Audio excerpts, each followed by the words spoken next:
Hello, everybody. Welcome to Heavy Rotations. My name is Thom Jennings. I'm here with my son, Trevor. And in case you didn't get to see us last week, we got our new digs. We got this couch courtesy of 810 Meadworks. It was there for about 5 or 6 years, and now we're using it. So it's going to be a great place to have some guests as well. This is true. Live from the couch. That's going to be a thing, hopefully. Yeah, we're going to do it. Some guys will maybe be playing some music and talking about their favorite records. But down to business. Last week we had a very special episode with my brother-in-law, Jack Howell. If you haven't seen it, see it. If you haven't subscribed already to the show, please subscribe. We thank everybody that has subscribed. We hope that you'll share. So now this week, we shift roles. Last week, I gave Trevor an album. Well, the week before Jack came, well, 2 weeks ago. Yeah, we don't. But Jack was like special. Special episode. Yeah, it's a special episode. So to our regular scheduled programming, continue. Which is, I will try to continue. See, this is what happens when you do a show with your son. Anyhow, interrupt each other. We interrupt each other. So this week, Trevor gave me an album. And because he is the giver of the album, it is now your duty to tell everybody what that album is. Yep. And why you chose to give it to me, your dad. So this album has a very special place in my collection because it was actually the first record I ever added to my collection. Roddy Walston The Business is and in line with the show, this is a band that someone showed me. It was my buddy Bram. I forget what we were doing, but it was in the summer between college. He showed me this song called Heavy Bells, and which is I think either the first song or second. It's the first song on the album. Yeah. I fell in love with the song. It hooks you right from the start. So classic. You need to hear this, put this on. I fall in love, and I end up checking out Roddy Walston Business. He comes to town ballroom. We go and see him, and I was just blown away at the performance. So the guy comes out. He's got like this wooden piano, long hair, and just wails on this thing. It's like this heavy rock that's very like church influenced, and it really gets you going. But it's also very, very unique in their approach to music. I believe Roddy actually kind of grew up playing in the church, and that's why he kind of has that style. But I gave this to you because I didn't know how you would take it. I thought it would be kind of a good rock album, but I didn't know if it was going to be too heavy for you, but I thought the kind of mix of genres that they do might be a little enticing to you. But I will say that, this band really got me because of the live experience. I think if you saw them live, you'd be kind of the same way, like just completely blown away at their performance. But the album is called Essential Tremors. It's, the first album I ever collected. It got me super into vinyl, and I was just it's a little bit of a curveball. I wasn't certain, so I just kind of threw it at you just to kind of see what you would think. Yeah, see, you're trying to, we have our friend Steve, who I think is probably watching this week, and our friend Trish, who probably won't watch this week, but, they were saying to us like, oh, you got to be kind of critical of these records and everything, and we've tried not to be. Now, I'm going to be a little critical of this record. And I didn't think you would hate it. I don't hate it. No, I actually enjoyed the record a lot. So but I was kind of, when you said to me your favorite song was Heavy Bells, which is the first cut on the album, it was like, that's by far my least favorite song on the album. Nice. It's funny because when I put it on, and follow me here, if you're friends with people that love this band or everything, I'm not trying to crap on them. So this was my impression. I feel like when you put together an album, the sequencing is really important. It is, yeah. So yeah, there's some kind of cross genre stuff. I mean, at its core, some of it kind of reminded me of. Tell me if I'm wrong. It sort of reminded me of like Black Keys, White Stripes-ish type sort of. I could draw the parallels. A little bit of that, sure. Just in kind of the mix and the approach and everything. The drums were pushed up heavy in the mix, and I think that's what appealed to you. So it's funny, when I listened to this, I thought of it more along the lines of, why does Trevor like this album? And so that first song, Heavy Bells, now it's interesting, it's got this kind of weird Led Zeppelin style stops in it. So that part reminded me of the drumming reminded me of Led Zeppelin. And but he's screaming. Yep. So, and it's the only song he screams on. And it kind of drove me crazy because I was like, man, this dude, like, he screams to the point where it's almost painful. And I thought, this isn't necessarily a good introduction to the rest of the material because there's a lot of songs on here that are very accessible, that are really, I mean, for an old guy like me, I'm 54, for example. Like you said, I like rock music. my critiques would be I would have pulled number 1, and I think I put on my notes here the song that would have actually been a better opener was like some song number 9 or something. Yes.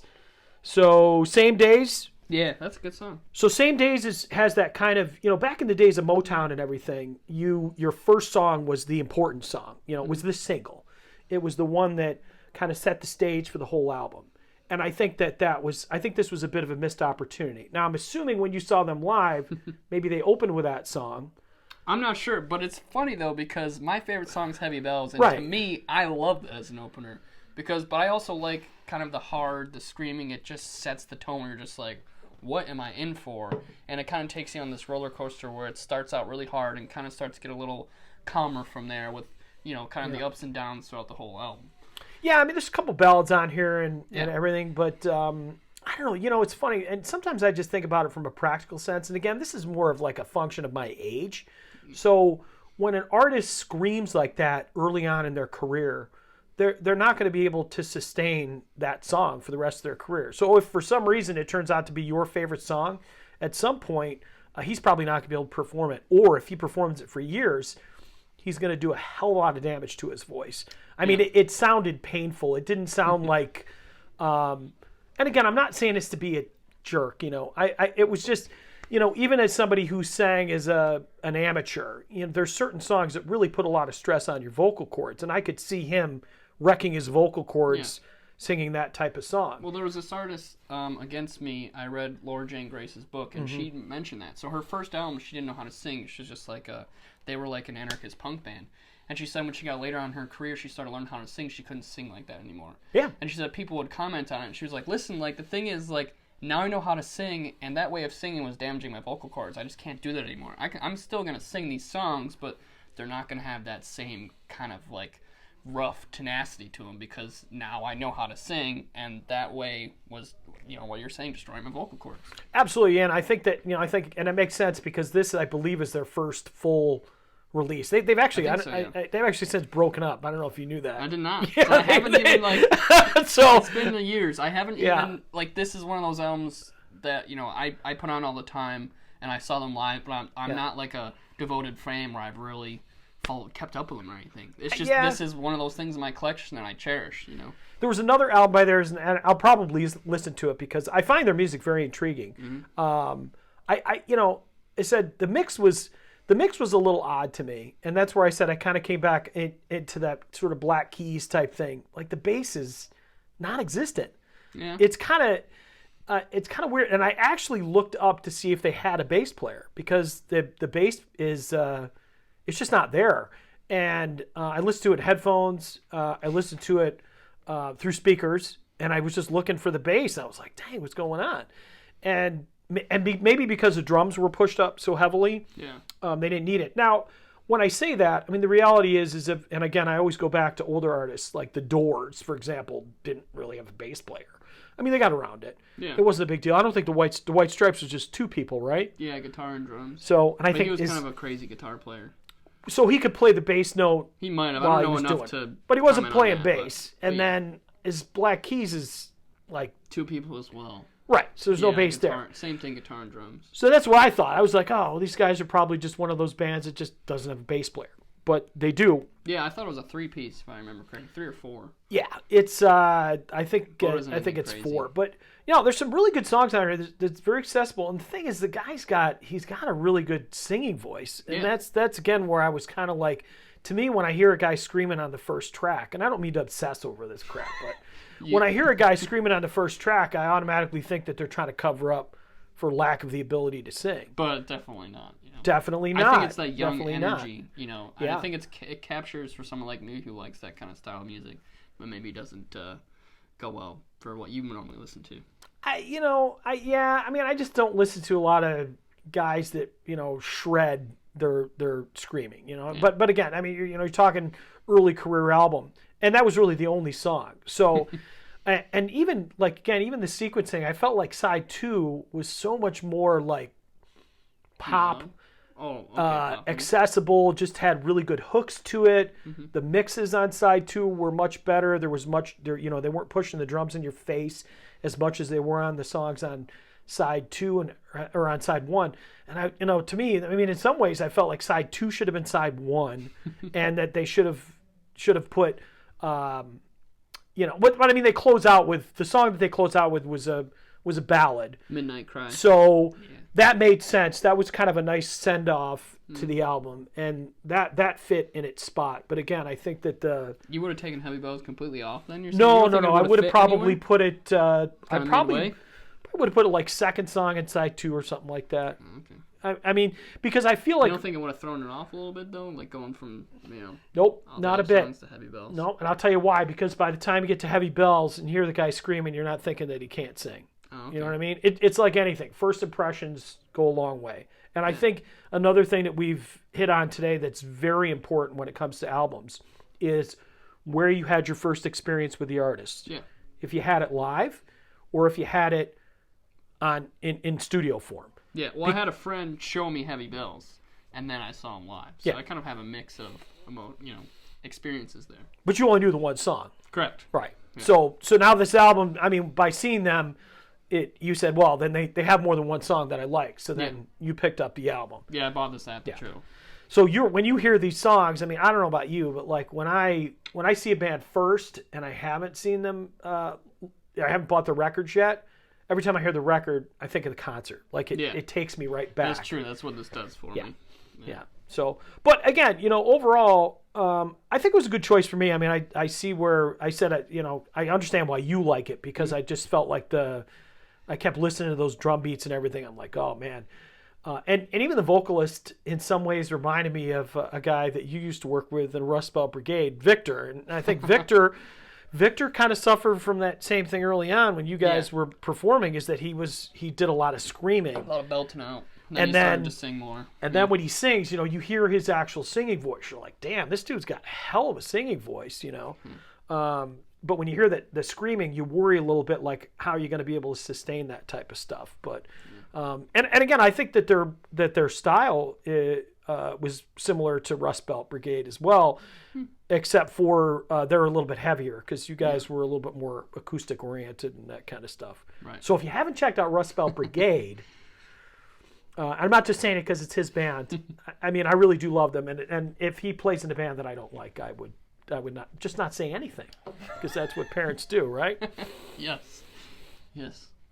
All right. Well, anything else? I think this was a fascinating choice, and I think we touched on everything. I'm happy to hear kind of your take on it. I was concerned at first, but I'm glad that you got a lot out of it, that you still enjoyed. Yeah, and one of their songs, I guess, was in a Coors Light commercial. Did you know that? No. Yeah, look at that. Nice. See, I'm the one that's doing all the homework here instead of so. you. So it's funny because I heard it and I was like, you sometimes you hear a song like that and you go, that sounds familiar. Like there was another band called Group Love. I don't know if you ever remember them. Yeah. They had one song that was in an Apple commercial. And part of the reason I remember Group Love is because you're named. Famous artist's son? Is it Trevor Rabin's son? Yeah, it's Trevor Rabin's son. I was trying to draw it out. And that's who you were named after. Yeah, and they actually sat, like when we went to see Trevor Rabin, they sat. Group Love sat next to us, like one aisle over. But yeah, they were like, you hear that song and you automatically were like, oh, what's that? That's from an Apple thing. And then, so I heard the song and I was like, man, I know this from somewhere. Not that I drink Coors Light, nor are we getting paid for Coors Light's sponsorship, but we will take Coors Light's money if they want to give it to us. But yeah, that's where one of their songs came from. That's cool. So, all right.